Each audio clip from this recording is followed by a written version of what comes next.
Welcome students, welcome to এসওই Bangla. তোমরা last মোমেন্টে ভাবছো যে কোন কোন ছবিগুলো, কোন কোন ডায়াগ্রামগুলো লাস্ট মোমেন্টে প্র্যাকটিস করে যাবার জন্য সেই রকম একটা তোমাদের যে ডিমান্ড, সেইটা নিয়ে আমি চলে এসেছি। মাধ্যমিক 2025-এর জীবন বিজ্ঞানের ইম্পর্টেন্ট ডায়াগ্রাম, খুব ইম্পর্টেন্ট যে চিত্রগুলো, যে ছবিগুলো তোমাদের এই বছর আসবে। তোমরা প্রত্যেকে জানো যে তোমাদের যে লাস্ট সেকশনটা, যেখানে 5 নম্বরের কোয়েশ্চেন আসে, সেখানে প্রথম কোয়েশ্চেনটাই থাকে ডায়াগ্রামের কোয়েশ্চেন। তো ওখানে তো তোমাদের 5 নম্বরের জন্য ডায়াগ্রাম করতেই হবে। তাছাড়া আমরা সবাই জানি যে লাইফ সায়েন্স হচ্ছে একটা এমন সাবজেক্ট যেখানে যে যত উত্তরের সঙ্গে ছবি আঁকতে পারবে, ডায়াগ্রাম দিয়ে বোঝাতে পারবে, সে তত নাম্বার পাবে। যারা টপার হয়, যারা 100-100 পায়, তারা কিন্তু প্রত্যেকটা প্রশ্নের সঙ্গে যেখানে যেখানে ছবি পসিবল দেওয়া, যেখানে যেখানে ফ্লো চার্ট দেওয়া পসিবল, সেই সমস্ত জায়গা তারা কিন্তু ফ্লো চার্ট দিয়ে 100-100 বাগিয়ে আনে। তাহলে তুমিও কেন সেই লড়াইয়ে পিছিয়ে থাকবে? তোমাদের জন্য আমি নিয়ে চলে এসেছি মাধ্যমিক 2025 জীবন বিজ্ঞানের ইম্পর্টেন্ট ডায়াগ্রামস। আচ্ছা, এবার আমি একটু চট করে দেখি, জেনে নেব যে আমাদের 2024, এক সেকেন্ড,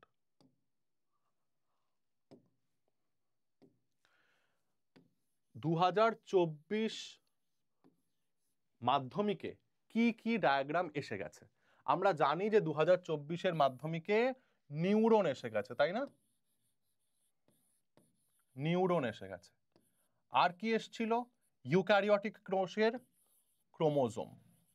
তো তোমরা চাইলে এই ছবিগুলো আরেকবার প্র্যাকটিস করতে পারো, কোনো অসুবিধা নেই, আমাদের জানতে তো কোনো ক্ষতি নেই। কিন্তু এই বছর আশা করি নিউরন এবং ক্রোমোজোম এই দুটো হয়তো আসবে না, তাও তোমরা কিন্তু একবার অবশ্যই প্র্যাকটিস করে যাবে। কিন্তু এই বছর যেটা আসবেই আসবে, আমি একেবারে 100% গ্যারান্টি দিয়ে বলতে পারি যে ছবিটা আসবেই, সেটা হচ্ছে চোখ। মানুষের চোখের লম্বচ্ছেদ, সরি, মানুষের চোখে যে ট্রান্সভার্স সেকশন যেটাকে আমরা বলি লম্বচ্ছেদ, এইটা কিন্তু আসবেই। এবং এই ছবির জন্য তোমরা প্রস্তুত হয়ে যাও, তোমরা কিন্তু কম্পাস নিয়ে যাবে। আমরা জেনারেলি লাইফ সায়েন্স পরীক্ষায় কম্পাস নিয়ে পরীক্ষায় দিতে যাই না অনেকে, যারা বুদ্ধিমান তারা অবশ্যই যাবে। তোমরা প্রত্যেকে কিন্তু কম্পাস নিয়ে এই বছর লাইফ সায়েন্স পরীক্ষা দিতে যাবে। তার কারণ হচ্ছে এবছর তোমাদের চোখ কিন্তু আসবে একেবারে 100% চান্স। আরেকটা কি ছবি আসবে আমি জানি না, কিন্তু চোখ যে আসবে 100% একদম গ্যারান্টি। তাহলে চোখ যদি আসে, তোমাকে বুঝতেই পারছো যে কম্পাস দিয়ে তোমাকে কিন্তু প্রথমেই 4টে লেয়ার করে নিতে হবে। 4টে কেন?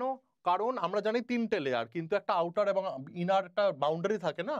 তার জন্য এই স্ক্লেরার কভারিংটা, কোরয়েডের কভারিংটা, রেটিনার লাইনটা এবং রেটিনার ইনার লাইনটা, তাহলে 4টে গোল এরকম করে সুন্দর করে একটা সেন্টারে রেখে, কম্পাস সরাবে না, একটা সেন্টারে রেখে এরকম 4টে গোল আগে টেনে নেবে।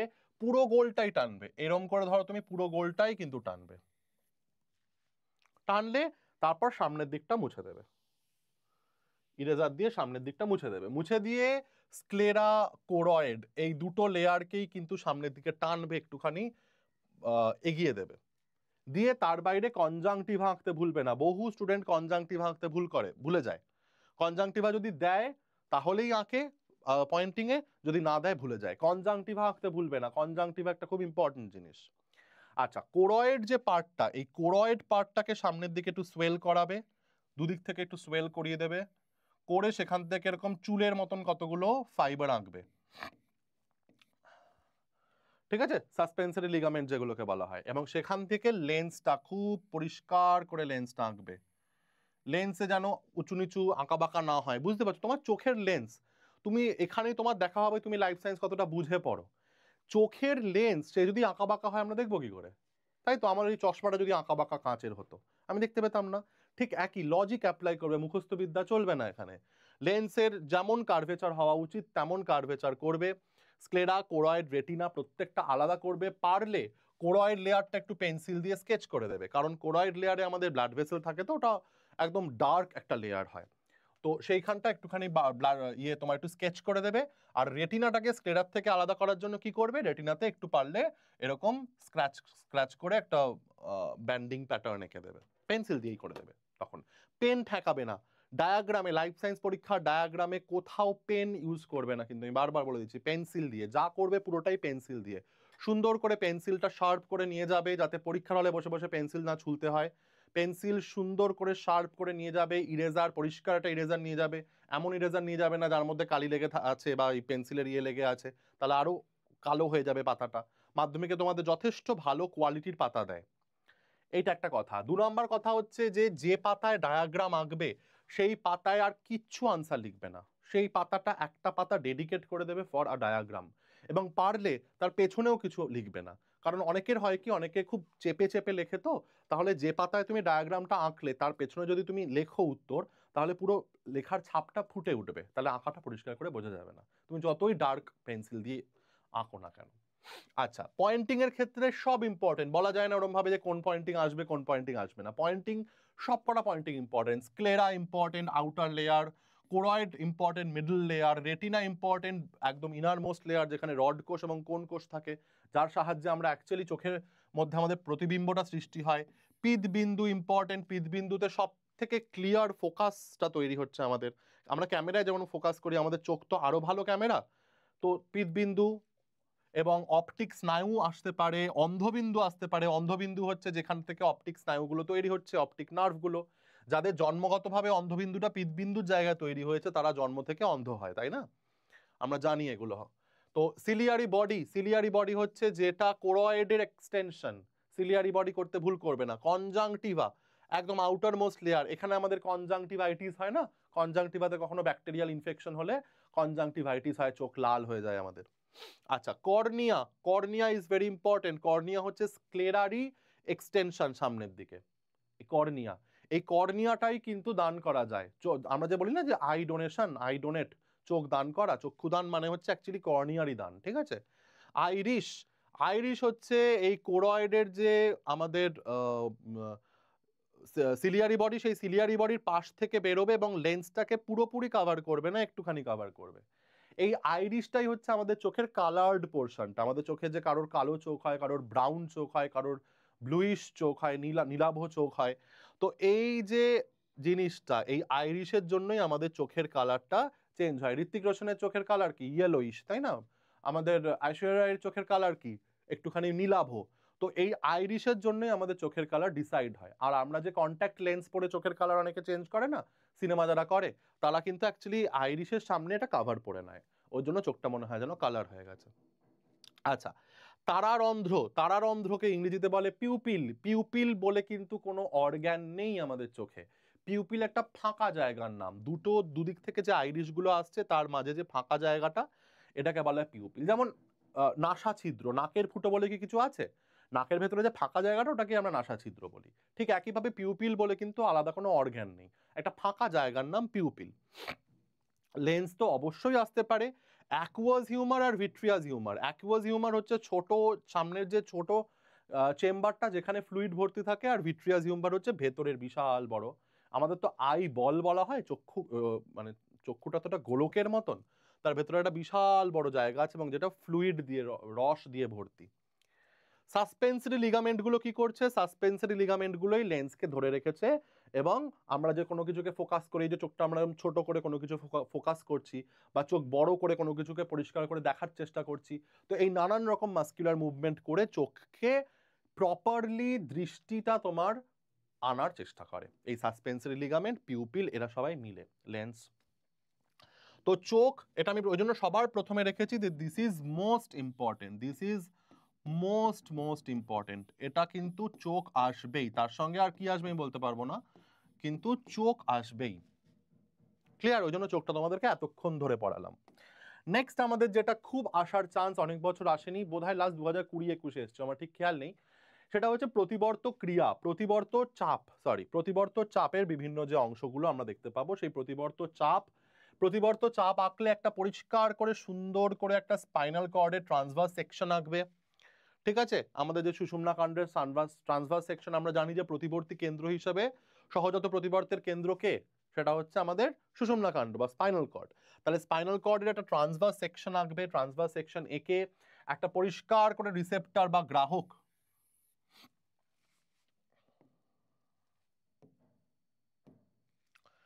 রিসেপ্টরের বাংলা হচ্ছে কি? গ্রাহক। তাহলে রিসেপ্টর থেকে সেন্সরি নিউরন, সংজ্ঞাবহ নিউরন আসবে, সেই সেন্সটাকে নিয়ে এসে সুষুম্না কাণ্ডে পরিষ্কার করে সেটা যাবে এবং সেখানে একটা ইন্টার নিউরন আঁকবে, একটা নিউরন শেষ হচ্ছে একটা নিউরন শুরু হচ্ছে, এটা আবার শেষ হলো, আবার মোটর নিউরন গিয়ে এফেক্টর অর্গান। এফেক্টর অর্গান মানে হচ্ছে কারক অঙ্গ, কারক অঙ্গ, যেটা একটা পেশিও হতে পারে একটা গ্রন্থিও হতে পারে। তাহলে প্রতিবর্ত চাপ এই ছবিটা খুব ইম্পর্টেন্ট, তোমরা জানো এটা কোন বইয়ের ছবি, সেই বই থেকে এটা খুব ভালোভাবে প্র্যাকটিস করবে। চলো নেক্সট, এইটা কিন্তু খুব আসে, সেটা হচ্ছে যে কোষ বিভাজনের সবকটা দশাই আসতে পারে, প্রোফেজ, মেটাফেজ, অ্যানাফেজ, টেলোফেজ। তবে আমি ব্যক্তিগতভাবে যেটা দেখেছি সেটা হচ্ছে মেটাফেজ আর অ্যানাফেজ এই দুটোই বেশি আসে, কারণ এখানেই অ্যাকচুয়ালি ছবি আঁকার অনেক কিছু থাকে, তাই না? তো মেটাফেজ দশা, মেটাফেজ দশার মধ্যে আমাদের উদ্ভিদ কোষ দিলে উদ্ভিদ কোষ, প্রাণী কোষ দিলে প্রাণী কোষ। যদি কিছু না দিয়ে থাকে দুটোই আঁকবে, এমন কিছু সময় বেশি যায় না। যদি বলে যে কোষ বিভাজনের মেটাফেজ দশার একটি চিত্র অঙ্কন করো, তাহলে দুটোই আঁকবে, উদ্ভিদ কোষ, প্রাণী কোষ, পরিষ্কার করে, কারণ কোনো কনফিউশনে যাওয়ার দরকারই নেই। আর যদি প্রাণী কোষ উদ্ভিদ কোষ মেনশন করে দেয় তাহলে সেটাই আঁকবে। মনে রাখবে দুটো জিনিস বারবার আমি প্রতিটা ব্যাচে বলি, যদি উদ্ভিদ কোষ দেয় তাহলে দয়া করে একটা কোষ প্রাচীর, সেল ওয়াল কিন্তু আঁকতেই হবে, কিন্তু সেন্ট্রোজোম আঁকবে না, তাহলে কিন্তু ওখানেই পুরো নাম্বারটা কেটে নেবে, তিনে 1 দেবে, হয়তো আঁকার জন্য 3 থাকে, লেবেলিং এর জন্য 2 থাকে। তো যদি সেন্ট্রোজোম আঁকো তার মানে ওরা বুঝে যাবে যে তোমার বেসিক কনসেপ্ট গুলো ক্লিয়ার নেই। উদ্ভিদ কোষে যেমন কোষ প্রাচীর থাকবে, কোষ প্রাচীর, এটা তো কোষ প্রাচীর,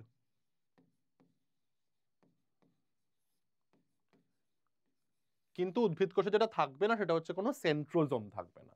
আর প্রাণী কোষে আবার পাকামি মেরে কোষ প্রাচীর আঁকতে যাবে না, প্রাণী কোষে কোষ প্রাচীর থাকে না, কোষ পর্দায় শুধু থাকে। কিন্তু প্রাণী কোষে আবার যেটা না আঁকলেই নয়, দ্যাট ইজ সেন্ট্রোজোম, দুদিকে দুটো, সেখান থেকে স্পিন্ডেল ফাইবার তৈরি হচ্ছে, এবং সেই স্পিন্ডেল ফাইবার থেকে, স্পিন্ডেল ফাইবারে এই প্রত্যেকটা ক্রোমোজোমের কোন অংশটা যুক্ত থাকবে, সেন্ট্রোমিয়ার অংশটা, এগুলো কিন্তু ভুল করবে না, সেন্ট্রোমিয়ার অংশগুলো কিন্তু যুক্ত থাকবে। সেন্ট্রোমিয়ার তোমাদেরকে পয়েন্টিংও করতে দিতে পারে, ঠিক আছে? So this is centromere.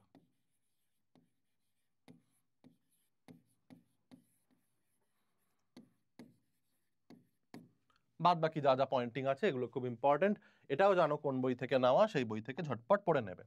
Next একই প্রশ্ন দিতে পারে অ্যানাফেজ। অ্যানাফেজ দশায় কি কি হচ্ছে? অ্যানাফেজ দশায় মনে রাখবে যে সেন্ট্রোমিয়ার থেকে দুটো ক্রোমোজোমের যে ক্রোমাটিড গুলো ভাগ হয়ে যাচ্ছে, ভাগ হয়ে দুটো বিপরীত মেরুর দিকে চলে যাচ্ছে।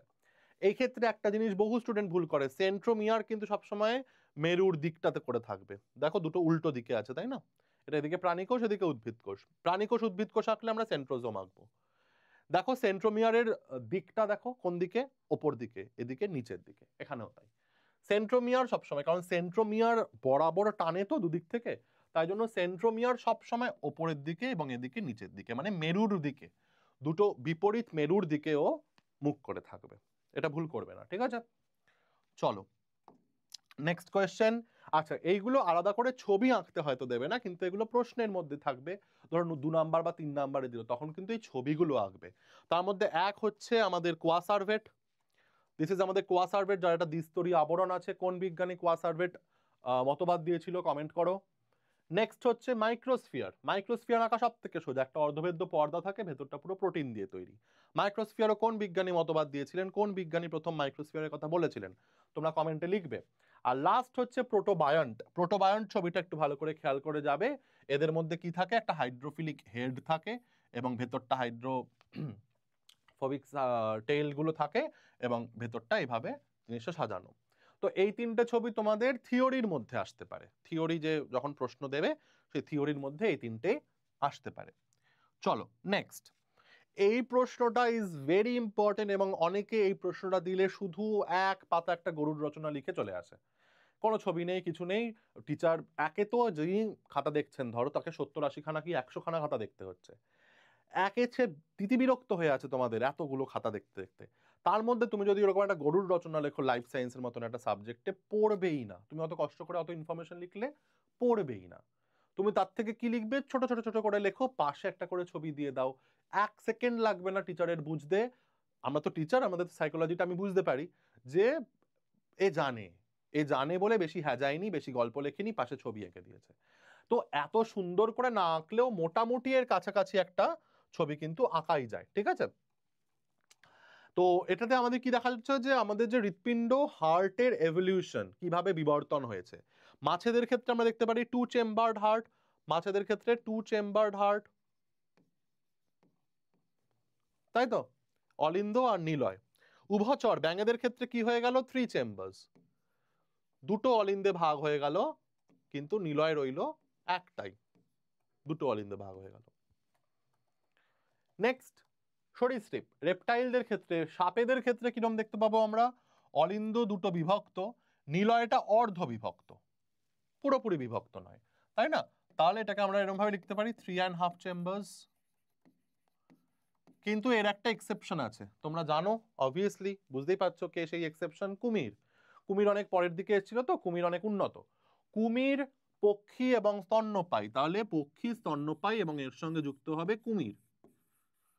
আমাদের 4টে আলাদা চেম্বার, দুটো অলিন্দ, ডান অলিন্দ বাম অলিন্দ, দুটো নিলয়, ডান নিলয় বাম নিলয়, এবং পুরোপুরি আলাদা, পুরো দুটো চেম্বার। দেখো এদিকে আমাদের ডিঅক্সিজেনেটেড ব্লাড, এদিকে আমাদের অক্সিজেনেটেড ব্লাড, দুটো মিশছে না কোনোভাবেই।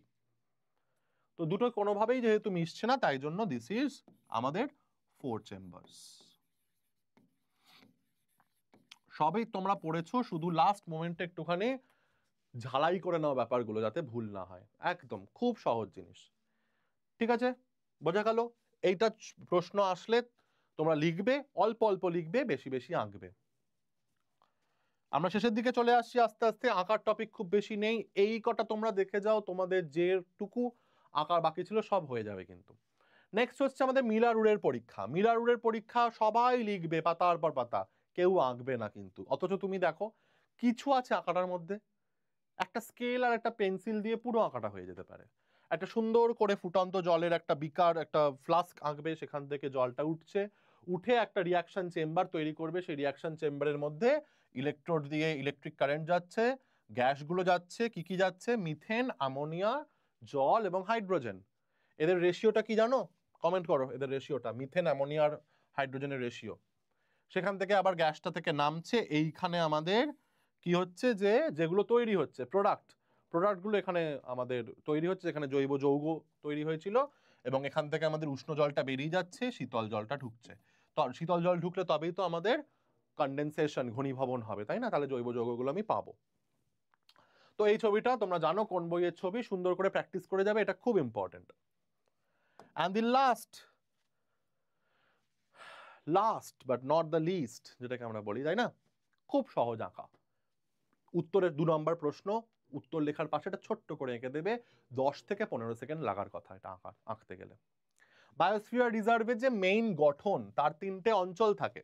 বায়োস্ফিয়ার রিজার্ভ হচ্ছে একদম কোরে, তার বেশি প্রাণী, আমাদের ধরো সুন্দরবনের যে কোর অঞ্চল, সেখানে তোমাকে ঢুকতেই দেবে না, তুমি যদি ট্যুরিস্ট হয়ে যাও তোমাকে ঢুকতেই দেবে না সেখানে। সেখানে কারা ঢুকবে? একমাত্র বন দপ্তরের কর্মীরা ঢুকবে, পশু চিকিৎসকরা ঢুকবে, আর যারা ফরেস্ট নিয়ে রিসার্চ করছে তারা ঢুকবে। তাহলে এটা হচ্ছে কোর অঞ্চল। তার বাইরের অঞ্চলটাকে বলা হচ্ছে বাফার জোন। বাফার জোনে কারা কারা ঢুকবে? তুমি যদি ট্যুরিস্ট হয়ে যাও, তুমি যাও, দিনের বেলায় যাও, দিন থাকতে থাকতে ফিরে আসো, তুমি সেখানে থাকতে পারবে না, হোটেল বানাতে পারবে না, রেস্টুরেন্ট বানাতে পারবে না, কোনো তোমার স্ট্রাকচার, কোনো হিউম্যান সিভিলাইজেশনের স্ট্রাকচার তৈরি করতে পারবে না, ঠিক আছে? এখানে মেইনলি যারা আমরা এক্সকারশনে যাই বা ঘুরতেও যাই, আমরা এই বাফার জোন অব্দি কিন্তু ঢুকতে পারি, কোর জোনে কিন্তু আমাদের ঢোকার অনুমতি নেই। কিন্তু বাফার জোনে কিন্তু আমাদের হোটেলগুলো থাকবে না। সুন্দরবনে যে হোটেলগুলো, সেগুলো কোথায় থাকবে?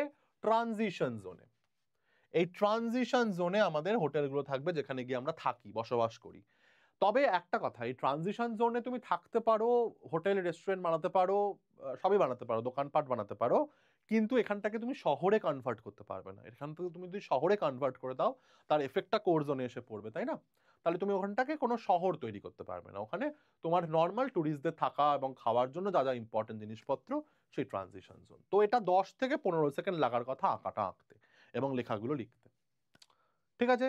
চলো, এই ছিল আমাদের আজকের ভিডিও। আমাদের ভিডিওটা যদি ভালো লাগে তাহলে অবশ্যই লাইক করবে এবং কমেন্ট করবে, এবং আমি ভিডিওর মধ্যে যে কোয়েশ্চেনগুলো করেছি সেগুলো অবশ্যই তোমরা কমেন্টে জানাবে। তোমাদের ক্লাস কেমন লাগলো জানাবে। ভালোভাবে মাধ্যমিক পরীক্ষা দাও, খুব ভালোভাবে পরীক্ষা, কোনো চিন্তা নেই। চলো, আজকের ভিডিও এখানেই শেষ, টাটা।